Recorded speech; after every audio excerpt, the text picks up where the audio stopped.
Hey, welcome in everybody to the Back Row Philadelphia Eagles podcast. I'm your host, Michael Bauer. If you do not know who I am, well then welcome. It's very nice to have you listening to me for the first time. For those of you who do know who I am, I'm the host of the Dynasty Rewind. That is a fantasy football podcast that is dynasty based. So if you're interested in something like that, you can gladly check us out at Dynasty Rewind. You can also find me on Twitter at TheMBauer85. But the more important thing is, what are we doing here? So we're going to be talking about the Philadelphia Eagles. That is my favorite team since I've been about 6 years old. So almost 30 years I've been an Eagles fan. Hurts to admit that I'm going to be 36 shortly.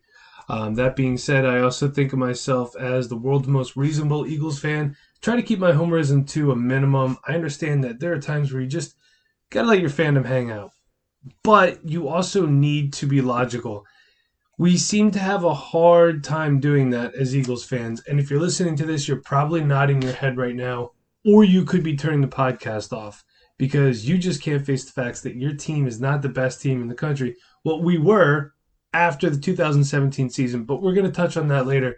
So how did I become an Eagles fan? Real easy. I live in Northampton, Pennsylvania, about 90 minutes north of the stadiums. My dad was an Eagles fan growing up. He watched it when I was a kid.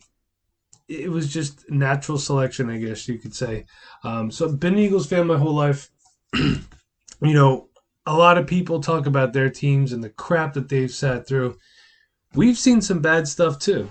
You remember games being blacked out when Ray Rhodes was the coach. I remember Darnell Autry starting games and having to listen to it on the radio because you couldn't watch it anywhere. It's just weird. Most of the best memories I have with my father watching Eagles games at my grandmother's house, him screaming for them to put 2 seconds back on the clock against the Giants because there was a foul. Our cable going out. So we had this really tiny, probably 8-inch screen camping TV with an antenna that we're watching the Monday night game on. Can't even remember the game. We ended up driving around and listening to it on the radio. Just kind of one of those weird things. But, being an Eagles fan has a tendency to bring out the best and worst in you at times. So maybe we want, hey, you know what, just screw it. You do you. I don't care. Just don't be that guy in a Brian Dawkins jersey at FedEx Field punching people and throwing cups of water on them when it's hot and late in the game. Look, we're winning. You don't need to be that guy. And don't look back at me because I don't know you. Okay? I didn't come in with you. So you can go ahead and just look at your buddies. I don't care. I'm not going to help you out. And don't punch that F-150 in the parking lot. You are not going to win. So a couple quick things I want to get into here. Looks like Jason Peters is going to be leaving. A lot of respect for Jason Peters. He came into the league as an undrafted tight end with Buffalo. He's been great. I mean, he's the epitome of one of the most prolific left tackles, in all the NFL. But it's time. I know he still has the fire. Phillip Rivers still has the fire, but that doesn't mean that the fire has you. That's just, at some point, every organization needs to move on from their pillars. The Eagles have to do it with Jason Peters. At some point, the Patriots are going to have to do it with Tom Brady. That is an awful accent. I'm sorry. We need to do it now. Andre Dillard is more than capable. Is he Jason Peters? No. He should not expect to be Jason Peters. Just like if you're a Denver Broncos fan, don't expect Drew Lock to be John Elway. Two completely different people. Dillard's going to be fine. He is a prototypical left tackle. Okay? He doesn't play well on the right side. They tried it once when Lane Johnson was concussed last year, and it didn't work out. But you know what? I get it. He even said, try writing with your left hand and going to your right arm. Something like that. So, should he have been able to adjust better? Maybe, but he didn't. He was a rookie. Rookie linemen aren't always the best. That's just how it is. Calm down. They're going to be fine. So something I'm also not too thrilled about, Marty Morningwig has been brought back in as an offensive assistant. I'm sure you guys all called him Marty Morningwood like I used to. Thrilled? No. I guess I kind of get it. I mean, guys like Pat Shurmur have been kicked around the NFL for a while. It seems like they recycle these old heads. Chan Gailey. I get it. Norv Turner, does he still have a job? He shouldn't. Go away, Norv Turner. Surprised Mike Shanahan's not doing anything. Gary Kubiak still has a coaching position. So I know he was recently with the Baltimore Ravens, maybe they're trying to incorporate some sort of that aspect into our game here, which would be interesting. I mean, Carson Wentz is mobile enough that they can get it done. I don't think he's overly mobile. He's just extremely athletic. As far as Eagles versus Ravens, I'm going to take Carson Wentz as a passer any day over Lamar Jackson. As an overall athlete, Lamar Jackson takes the cake. And that's no offense towards Carson Wentz. We're going to talk about Carson Wentz a lot today, by the way. But, Lamar Jackson, he's on a completely different level. So as far as, just looking back at the 2019 season, they did go 9-7. They did win the division. The time to strike is now. The Cowboys aren't really getting much better. They seem to be in a holding pattern. I like the Mike McCarthy hire. I want them to recycle that old guard type guy. He said he took a year off and learned some analytics. I'll believe it when I see it. You want to talk about a team that wasted talent? Those Packers teams with Aaron Rodgers, one of the greatest quarterbacks to ever put on a Packers helmet, wasted talent. Good line, good defense, good running game, good receivers. I don't know what he was doing. Did he get just lazy?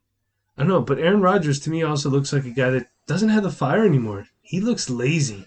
Just, whatever, I'll just throw it here. But I like the Mike McCarthy hire from an Eagles fan standpoint. I would have preferred if Jason Garrett would have been the head coach there for another, 10 to 15 years would have really been ideal.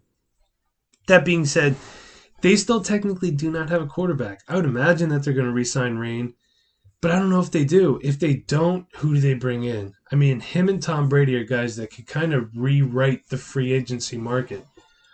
Free agency does start the 18th, so we have some time. It's the 8th right now when I'm recording this. Got 10 days. I'm really interested to see how this shakes out.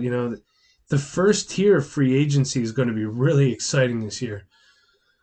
They have a great offensive line in Dallas. They're obviously our biggest threat in the division right now. They have a very above average defense as well. Probably the best linebacker tandem in the league with Jalen Smith and Leighton Vander Esch. So they're a real competition, but you got to kick them while they're down. It's just that easy. You have to.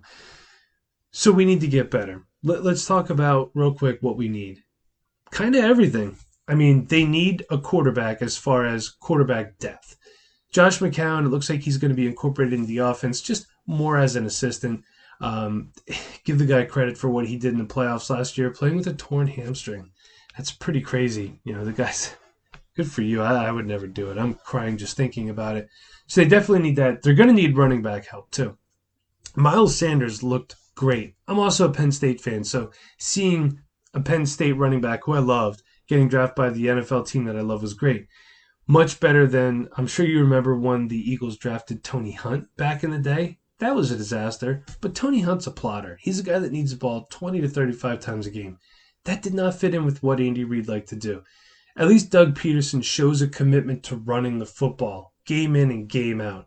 There seems to be times, of course, where he gets away with it, gets away from it. I think any coach can be guilty of that too. So they need running back help. Miles Sanders and Boston Scott is not going to get it done throughout the course of the season. Although Boston and Scott look great, like I said, just can't get it done. Now they do have Elijah Holyfield on the practice squad, I believe. Perhaps he was elevated to the active roster. I'm assuming at this point Jordan Howard is going to go, which would be interesting. Let's say if Derrick Henry does not re-sign in Tennessee, not saying he's coming to Philadelphia. They will not spend that much money on a running back.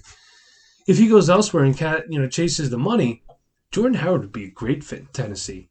I mean, he's a bruising back between the tackles, doesn't really do much in the passing game. Isn't that kind of exactly what Derrick Henry is? He's just a shorter version of it. So they do have Elijah Holyfield on the roster. If you've never seen tape of Elijah Holyfield from Georgia, definitely check it out. I mean, it is worth a watch. He's a very powerful runner, does not do much in the receiving game at all, just like the aforementioned Jordan Howard and Derrick Henry, but he's a guy that at the end of the game can definitely wear down a defense. Miles Sanders, he is a guy that's going to juke you out of your shoes. His pass blocking has gotten better over this past year. I thought that he played pretty powerful too. He's not the biggest guy, but they're going to need some more depth there. Darren Sproles is retiring, and another guy that, look, Darren, I love you. I love you. But when you tear your ACL and break your arm on the same play, that's I guess, the universe's way of saying, dude, it's over. It's time. So thanks for everything you did. Jason Peters, thanks for everything you did. So moving on, obviously, I think we could say that they're probably going to need some help at the wide receiver position. And I'm going to say this right now. One guy I want them to keep around is Greg Ward. Greg Ward does something that Eagles receivers could not do last year. He caught the football. Okay? Was he flashy? No. Did he have big plays? No. But he was solid. Solid is what you need to win football games, isn't it? You need 10 yards, he got 11. You need 8 yards, he got 8.5. You need a crucial catch. That's what Greg Ward did. Greg Ward doesn't have to be a starting wide receiver on your team. Greg Ward would probably be happy just being on your team, period, not being on the practice squad. But I think he showed last season he belongs on an NFL roster. He's not a practice squad guy. He's not an XFL guy, which, by the way, how about that XFL?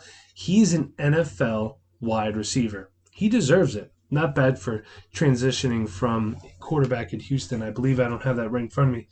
So our other two guys, Alshon Jeffrey, apparently he's becoming a cancer in the locker room.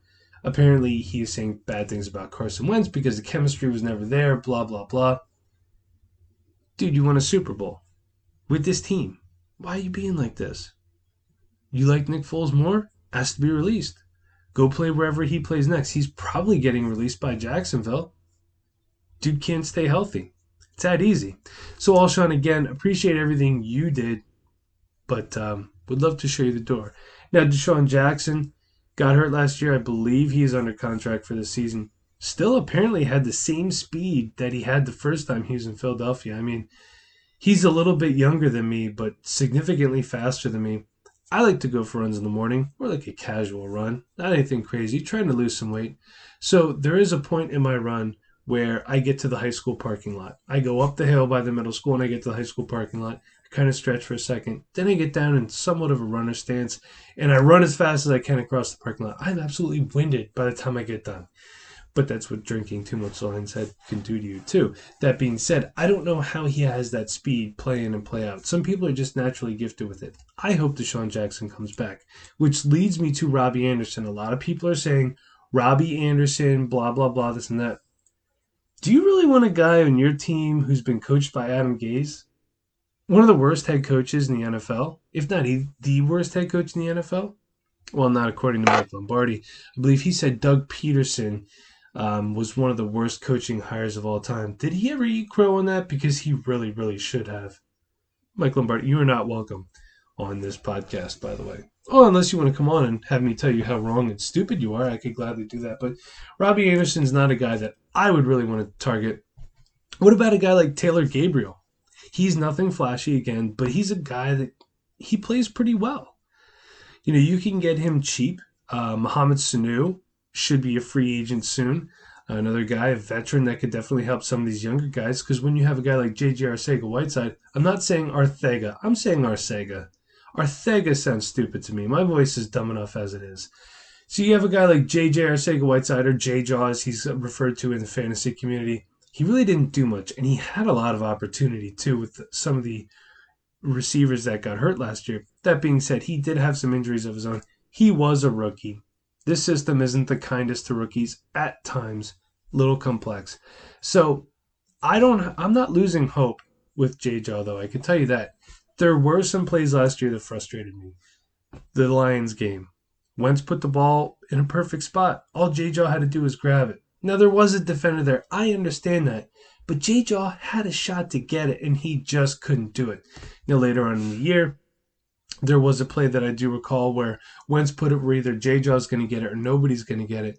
Arcega-Whiteside went back and grabbed it and hauled it in. So the talent is there.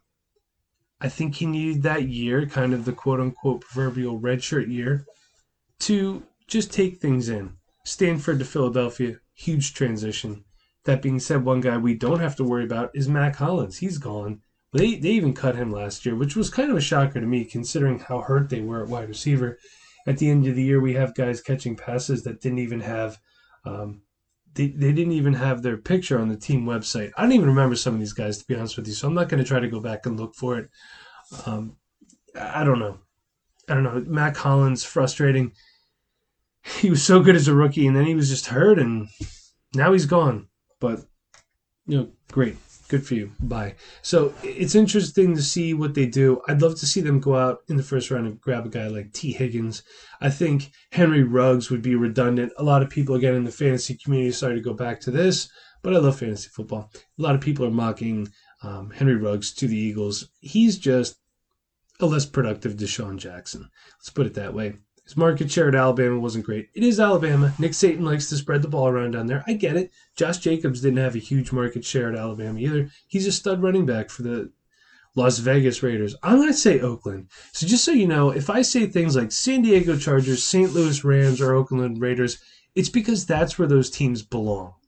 Feel free to add me on Twitter. I don't care. I might even call the Cardinals the Chicago Cardinals. I believe that's where they originated from. Yeah, so Henry Ruggs, you want a guy like Henry Ruggs, you could take Penn State's KJ Hamler in later rounds. He's not as renowned or well known as Henry Ruggs, and you could take something else in that spot instead. Tight end, I think they're good at. We could say that, right? Yeah, for now. But they're going to need some O-line depth with Peters leaving. Yeah, I think resigning Big V should be a priority. He's pretty important. He's been here his entire career. 5th-round draft pick out of TCU. Feel free to fact check me on that. I didn't write it down, but I believe that's what it was. He could play left tackle. He could play right tackle. He could probably play inside too. A little too big to play center. Which, that kind of struck me as odd that they let Wisniewski go. He was a great interior lineman backup, but he could play everything. And if Dillard isn't working out, you know that Big V can come in and play at a high level. At that point, though, if Dillard doesn't work out, you almost have to ask yourself, are we going to move Lane Johnson over to left tackle? I mean, the guy's an elite tackle. He could probably play it. And are we going to have to think about what to do with Dillard? They also have Jordan Mailata on the, taxi squad, practice squad, whatever they call it. I don't know if he's ever going to be anything, really, more than a project, more than a practice squad depth guy. 6'8", big dude, heavy, strong. But he was a rugby player. Sometimes these guys don't transition, although the kickers don't seem to have too much of a problem, mostly the punters. But we'll see. I mean, you didn't really pay much for him. I think he was even undrafted, or he was like a 7th-round draft pick, something like that. So the investment's minimal, and it's definitely worth a shot.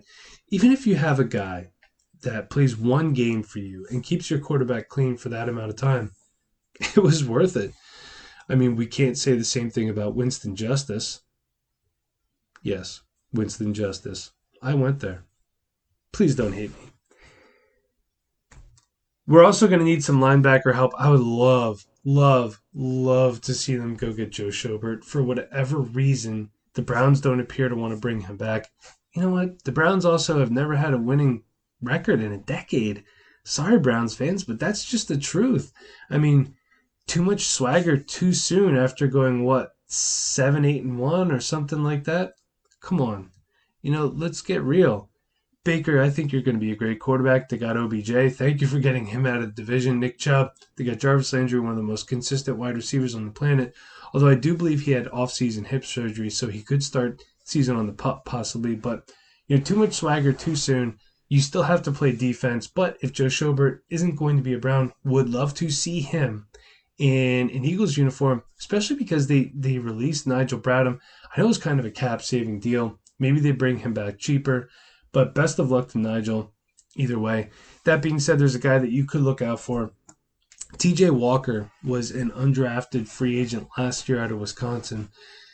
He's playing in the Big Ten. He's playing good competition. I think he can handle it. He started to come on later in the season last year. You could look it up. Jim Schwartz raved about him. And also, go easy on Jim Schwartz, okay?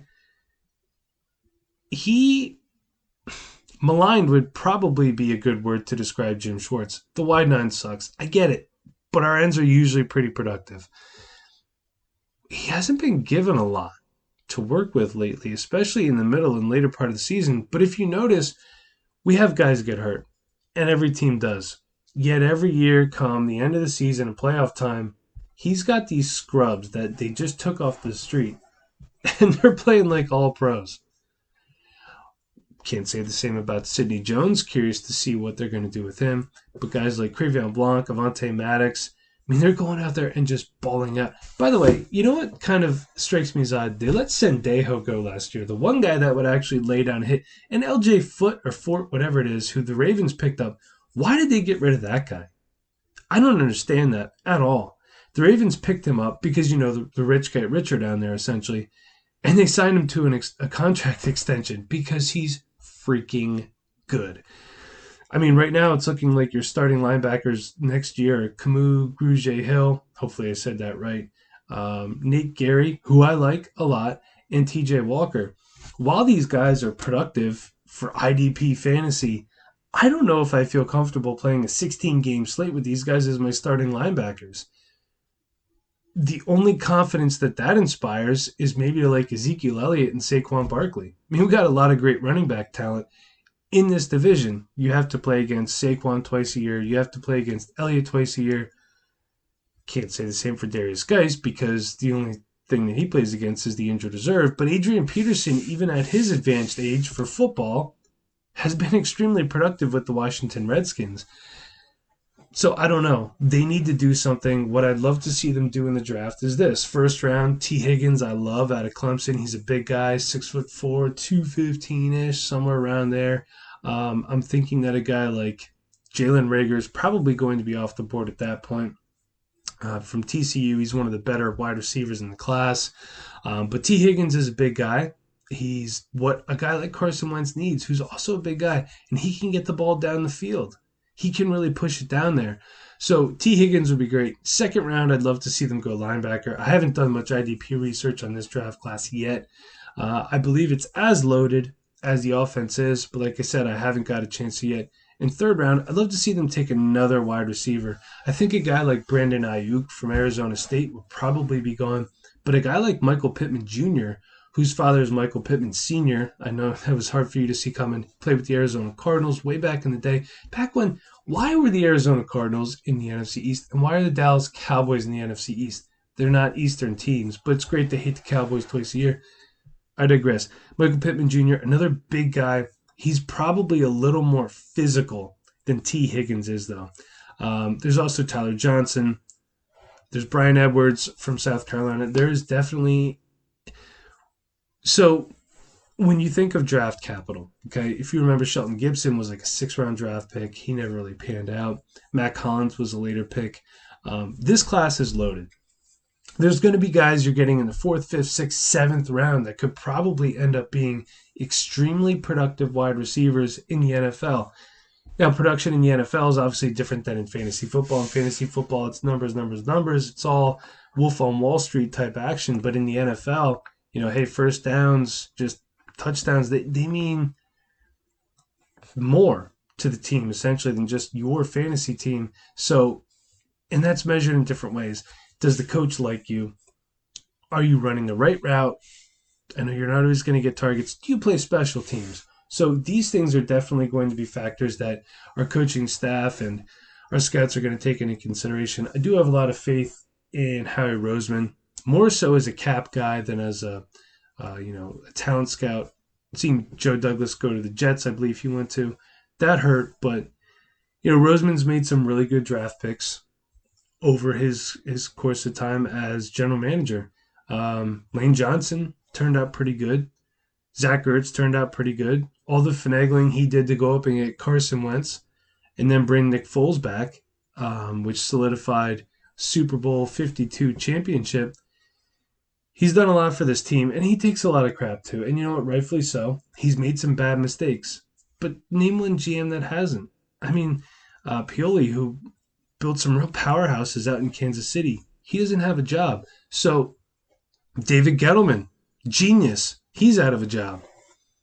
Genius or just crazy? I guess that some people say it's the same thing, crazy genius.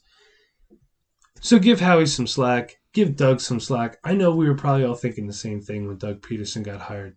Are you kidding me? Just another Andy Reid type guy? It's worked out pretty well. 75% of the time he's been in the playoffs. It's 3 out of the 4 years for you fellow Eagles fans that can't math good. I did use a calculator to do that because I'm not the sharpest bulb in the box. That being said, We have a Super Bowl to show for it, right? He, unlike his predecessor, shows the ability to adjust. I know Andy Reid won a Super Bowl, and I'm happy for him. What pissed me off was people saying you have to cheer for Andy Reid because he was the Eagles head coach. No, I cheer for the Eagles to win the Super Bowl. Nobody else. Other than that, I don't care. I care if the Patriots win it because I don't want to see Tom Brady win another Super Bowl, and neither do you, most likely. Andy Reid did not have the ability to adjust, in my opinion, or he was just too stubborn. He seemed to think at times that he was the smartest guy on the field. Player, coach, referee, doesn't matter. Doug Peterson seems to be a guy that at halftime, when that team's down, I feel like they're going to come back. They're going to get this. That's what this last season felt like to me. This 9-season NFC East Championship season. It ended before I wanted it to against Seattle. Jadeveon Clowney, you're never going to listen to this. Dude, you're dirty. And that was terrible officiating. And for anybody else that says Carson Wentz is soft, you're an idiot. Head trauma. I'll tell you what, I'll make you a deal. Let me smack you in the head with a baseball bat. Then you put a helmet on and you go play football. And if you don't, you're soft. It's that easy. I lost my train of thought. I was talking about Doug Peterson. So Doug Peterson seems to like to adjust. He does it really well. I would love to see them commit to a running back more. I understand that Deuce Staley's the guy that does that, blah, blah, blah. But if he's your assistant coach, you could say to him, hey, I'd like to see you give Miles Sanders the ball more or do this or that. That's how it works because you're his boss. I have to do what my boss says at work, even though sometimes he's wrong. That's just how it goes. That's part of working somewhere. I'd love to see Miles Sanders get the ball. With that being said, Doug's adjusted well. Defensively, Jim Schwartz always seems to make good adjustments at halftime. So it's just interesting to see the dynamic and how different it is between Andy and Doug Peterson. Talking about the Andy Reid era as well, we all love Jim Johnson. He's a great defensive coordinator. But did you know that he never did one thing? He never had a shutout in his career as Eagles defensive coordinator. You can look it up. You know who did? Billy Davis. Chip Kelly's defensive coordinator that ran that gimmicky 4-3 under that was on the field for about 50 minutes a game. Had a shutout. I think it was against the Giants. I'm going to miss Eli Manning. I think Daniel Jones is going to be the real deal, man. I really do. He looks good. Dwayne Haskins did not look as good as people thought he would. Maybe the Giants were onto something there, taking Danny Dimes, as he's referred to, with the 6th overall pick instead of Haskins. It's interesting to see. So, basically my whole point of this episode is I wanted to introduce myself. I wanted to just chat a little bit. So I'm not going to keep you much longer as this was just kind of an introductory thing, like I said. But before I head out, I want to settle a debate. This is something that my father and I talked about a lot. He wants the Eagles to bring back Nick Foles as the starting quarterback. A lot of people do. Those people are wrong. Okay, I'm a Wentz truther. I'm a Carson Wentz truther. I love the guy. I think he's fantastic. He does things on the football field that Nick Foles just can't do. It's that easy. Nick Foles is not a mobile guy. His arm strength is not as good. He is not as accurate. I have the stats here to prove it. Let's just look at it, okay? You've heard people say Carson Wentz only played one full season in his career. I usually don't curse a lot, but they're fucking idiots. It's that easy. He played 2 full seasons out of 4. That's 50%. No calculator needed. His rookie year and last year, okay? I don't know if you remember this or not. Last year, he set the single-season passing record for the Philadelphia Eagles, 4,039 yards. Also, how did McNabb never throw for 4,000 yards in a year? Being in that Andy Reid system where all they did was throw the ball. And that's another reason I'm not a big Andy Reid fan. You have a guy who's not a West Coast quarterback, and you try to make him into a West Coast quarterback. Usually it doesn't work. I also have a round hole. I keep trying to put a square peg in. It's not working. I don't know what to tell you. I don't know why. But in 18, he missed 5 games. And in 17, when he would have been the NFL MVP, fight me, he missed 3 games. So, his rookie year, he threw 14 picks. But since then, every year it's been 7, 7, 7. He's played in 56 games. Now, this is 4 years. His win-loss record is 32-24. Okay? He has 14,191 yards, 97 touchdowns, and 35 interceptions. Now, Nick Foles, 8 years, okay, 8 seasons. He's 26-22. That's 6 less wins and 2 less losses in 4 more years. He's played in 58 games. He started 20. He has 11,901 yards, 71 touchdowns, and 35 interceptions. So it's the same. He's an inch taller, too, and a little bit heavier. He's 6'6", 243, and 6'5", 237 for Carson. Let's look at the completion percentages. Sorry, I seem to forget how to talk there. Wentz is at 63.8. Foles is at 61.9. Nick Foles has never played a full season. His most games that he's played in a year is 13 in 2013 when he did the 27-2. I'm sure you all remember that. Should have thrown for one more touchdown against the Raiders, though. Set that record. Come on, man. And his max yardage for a season is 2,891. That's not that great. I mean, Wentz's lowest was 3,074 when he played 11 games last year in 2018. I mean, you cannot blame what happened in the playoffs on Carson Wentz. Did he hold on to the ball too long? Maybe. But if Lane Johnson plays that game, he probably doesn't get hurt. I would imagine they probably could have won that game too. Seattle didn't look all that great. Look, I can't hate on Nick Foles for what he did. He won the Super Bowl, which we deserved, finally. But you knew as well as I do that when he was hoisting that Lombardi trophy up, as happy as you were, you're thinking to yourself, here comes the quarterback controversy. It's going to rear its ugly head. Then some idiot decides to put up a statue of Nick Foles while the actual franchise quarterback is still there and still hurt. Why? You do that 20 years down the road. Not now. I get it, you're excited. Everyone was excited. There was millions of people mobbing Philadelphia for parade. But you have to wait on things like that. You just do. It doesn't make any sense to do it now. The debate's over. Carson Wentz is a better quarterback. Does he get hurt? Yeah, he does. So does Nick Foles. He played in 4 games last year. 4. I'm sorry, hold on one second. Yes, 4 games. Do you know what his win-loss record was for the Jacksonville Jaguars, who gave him way too much money? He was 0-4. This is a guy who's in danger of losing his job to Gardner Minshew. Love me some Gardner Minshew, by the way. That guy is fantastic. He's got swag. But Gardner Minshew was a 6th-round draft pick. Gardner Minshew had bad footwork coming out of Washington State. Watched it. It was not good. Gardner Minshew can be fixed. That's for sure. He threw for a lot of yards in college at Washington State, too. So he could end up being the real deal. But that being said, Nick Foles is not the answer for this team. It's Carson Wentz. If Nick Foles was the answer, in 2016, after that debacle of a trade, you know what I'm talking about. When in 15 they sent Foles to St. Louis, which is where the Rams belong, for Sam Bradford. Oh, God. Oh, Sammy Sleeves. The biggest thief in NFL history. He played 1 year in St. Louis, and then he almost retired. He went back to Kansas City, or he went to Kansas City the following year. Howie Roseman had a chance there.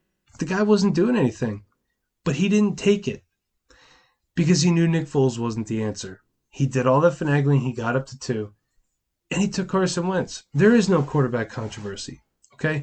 If the Eagles wanted Nick Foles to be the starting quarterback, Nick Foles would be the starting quarterback. There was plenty of other teams that would have probably taken Carson Wentz on a rookie contract.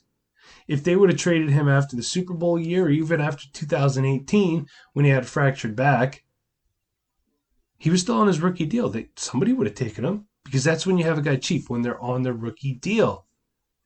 But they extended him. Foles got paid. Now it looks like he's going to be playing somewhere else. And listen, I wish him nothing but the best. He looks like a great guy. You know what? He is a great guy. I actually met him. I got his autograph. Massive hands, too. But I guess that goes along with his nickname of Big Dick Nick. Lots of massive things about Nick Foles. So he's a great guy. I did meet him. I have not gotten a chance to meet Carson Wentz yet, and I do hope that that happens. I'm sure, he's a great guy too. So I wish Nick all the best, all the success in the world. It's just not going to be a midnight green. It's not. I'm sorry. And while we're on the topic of colors, can we go back to the old colors, please? Why? Because they were freaking awesome. That's why. The Eagles uniform is cool. The logo's fine. We won the Super Bowl with these colors, and that's all well and fine. But there's something about that old school bird with the ball on its talons, swooping on in, the Kelly green, that gray or silver, whatever it is, and the white. It just all meshed together so well. And do you remember how tacky these uniforms were when they first came out? Everyone was like, ugh. And you had that E in the Eagles with the points on it, and then the S had the points. I mean, they made it better since then, but just go back to the Kelly green.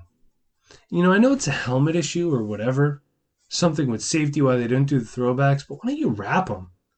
I mean, they wrap cars in that vinyl stuff. There's no reason that the NFL or an individual team can't figure out how to do that. You could change face masks too. You know what holds them on? Screws. Pretty sure that Jeff Lurie can afford a couple screwdrivers for his equipment guys. Also, Jeff Lurie, I would gladly be an equipment guy for the Philadelphia Eagles. My pay requests are not very high. It's a lot less than what Nick Foles would command. You know what? Any job you want to give me in your organization, Jeff, I'll take it. That's fine. We'll work on salary, whatever. If you need someone to do an Officials Eagles podcast, I don't know if they do that. If they do, it's probably not as good as this because I've been told I'm a great podcast host.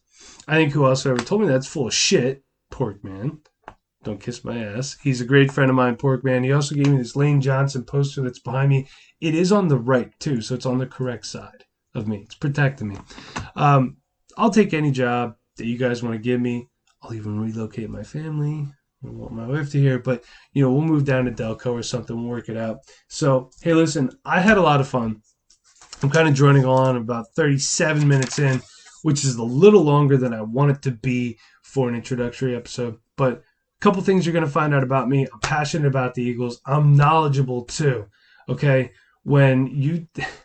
there's some other other Eagles podcasts out there. They're talking about a guy this and that. Oh yeah, that was he came. I don't know. Yeah, do yourself a favor. You're going to talk about a team. Know your shit before you get on a microphone. Okay, just do it. I don't care if you have to go back and look through drafts or whatever. Maybe you're not paying too much attention. Maybe you're drinking too much Bud Light on Patterson Avenue. I don't know, but I know my stuff. I love my birds almost as much as I love my family. I'm going to give you honesty. That's all I can do. Every week during the season, we're probably going to go behind enemy lines. I'm going to have somebody on so we could talk about the matchup and this and that. There are going to be other analysts that do podcasts. Going to be some of my friends from the fantasy community. We're going to try to keep it mostly NFL based. If you want a fantasy podcast, I do one. You could definitely check that out too. Please do. But hey, until next week, you could follow this show at backrow_birds. And I want to thank Jeremy Barker for putting this channel together. Barker's a great friend of mine. He's really helped me get started in podcasting and helped me, pick out good equipment and good programs to use. He's just an all-around great dude, so check him out. Check out the Back Row Fantasy Show. Check out the Back Row Dolphins Show. That's what he does. I never thought that I would find a Dolphins podcast interesting. But Barker's a great host, I could tell you that. He also does a YouTube Obscure Mics channel. He reviews obscure microphones. It's pretty self-explanatory. Check that out too, because you think that you have to buy a Shure SM58 to have good sound, or a Shure SM7B. And listen, those sound great. I'm actually using a Shure SM48. It's kind of the poor man's SM58. In case you're wondering, it is running through a Behringer UMC22 into a laptop computer. So, I do have a slightly soundproof room, so I hope it sounds great. All I hear is my talking in my headphones right now. But he can help you find stuff that's a little bit cheaper and you can get good sound out of. He's also going to be extremely honest in his reviews too, which I always appreciate. So make sure you check him out. And his Twitter, I believe, don't know off the top of my head, is @BarkBackRow. check out the Back Row Fantasy Show. That is my favorite podcast of all time. Some people like Joe Rogan. I like the Back Row Fantasy Show. You could also check me out on Twitter at DMBauer85. Any questions that you want to throw my way about this or that, I'm going to be completely honest with you. And if I do not know the answer, I'm going to find it out for you. But hey, listen, until next week, just remember, no one likes us and we don't care. Thanks for tuning in. I'll see you next week.